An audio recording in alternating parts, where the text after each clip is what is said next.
You're the head coach, Brad Laird. Demons heading on the road for the first time in 3 weeks to Nicholls. Coach, a little different getting on the road, especially after having two more at home. You guys have kind of gotten used to playing at home, and now it's for the first time in 3 weeks back on the road. Well, we look forward to it. We really do. We look forward to the opportunity. I think road trips are special.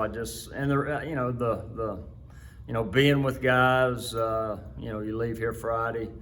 On the bus, going to the hotel, just always being around the guys.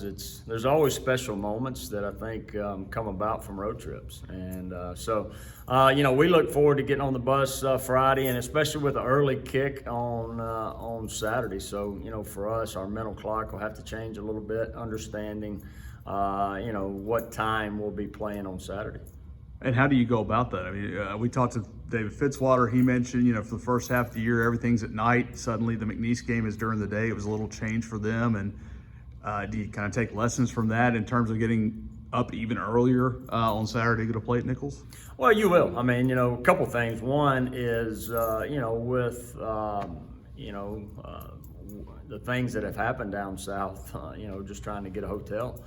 So we'll have to stay in Baton Rouge. That's the closest we could get a hotel. So you're looking an hour and 15 minutes at least. So yes, getting up early, eating pregame. I mean, you're gonna play at 12. We're gonna eat pregame around 8, and then get on the bus and have about an hour and 15-minute ride to Nicholls. So it is a little bit different. We'll talk about it throughout the week, but there's not much you can do differently.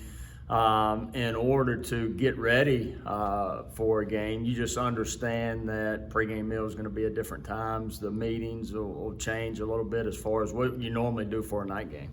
But nothing changes when you hit that field.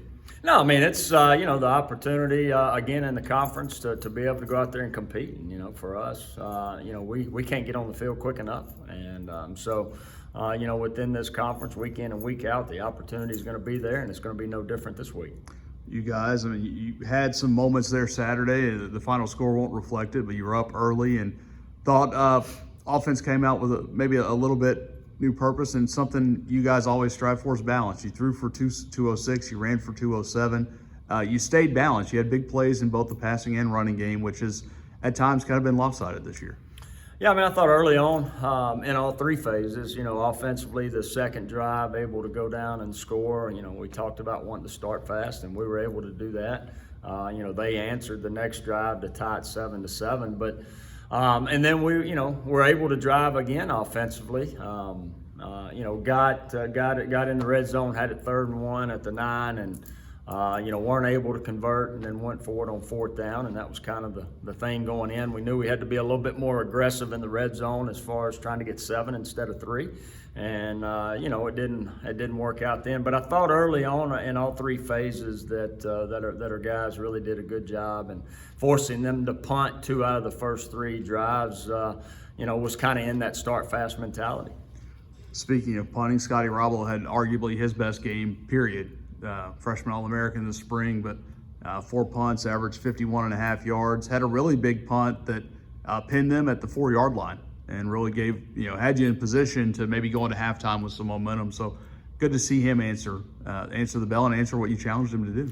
Yeah, I mean, I think Coach Jackson, really challenged Scotty because we knew it was going to be important. They have such a dynamic returner, both kickoff returner and punt returner.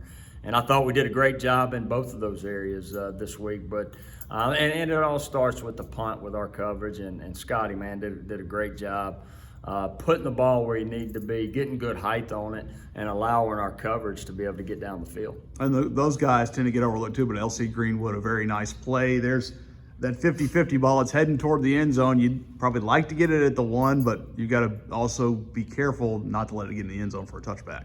Yeah, great play by him. And I think LC, even earlier on a punt, did a great job of being able to get down the field. I thought there was a block in the back on him. They didn't call, but he was the first one down and has done a really good job on that unit. But, yeah, to be able to pin that ball inside the 5, I thought was huge. Started with the punt, but then the coverage guys did a great job of getting down the field. You'll see a Nicholls team. You saw the number 2 offense in the country in terms of yards last week in Southeastern. You'll see the number 4 this week in Nicholls, but it's 2 teams who do it different ways.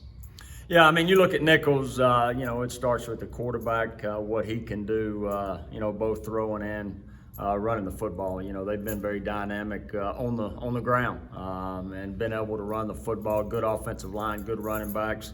Along with the quarterback that is able to do what he does. And then on top of that, you also got Dixon outside, who's, one of the top to ever come through the conference as far as the number of catches that he has. So, what they've been able to do offensively, the points they have been able to score, we'll have to do a good job this week defensively.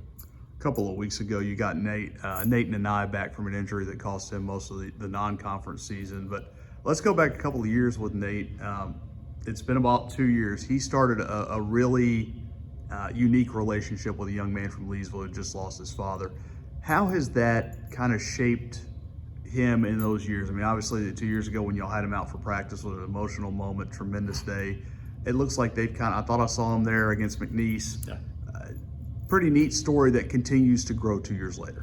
Yeah, that was one of those situations that we always talk about. You never know when somebody's watching. And our young men, they have the opportunity to be a role model.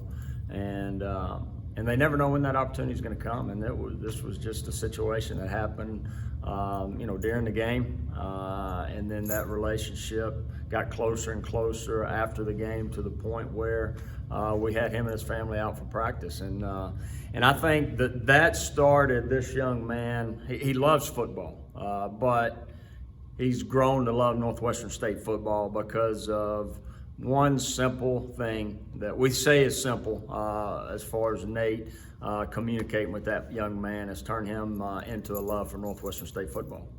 Hopefully take a little luck with him down to the Bayou. And I guess for you too, I mean, this is kind of interesting. You'll stay in Baton Rouge. It's where your wife's family's from. Is there anything, you're tied up with a team, you're going to have a chance to catch up with any family members down there? No, hopefully my daughter. She's at college at LSU. Just trying to get her home is one thing. So now, me getting down to Baton Rouge to hopefully be able to see her. But everything's going to happen so quick with the noon game on Saturday. So, we look forward to playing the Nicholls team. Timmy Rebo, a good friend of mine, and it's great to be able to compete against those types of coaches within this conference because for 60 minutes, it's going to be a battle. And, we know what type of football team they have and how they're going to play on Saturday. All right. Appreciate you, Coach.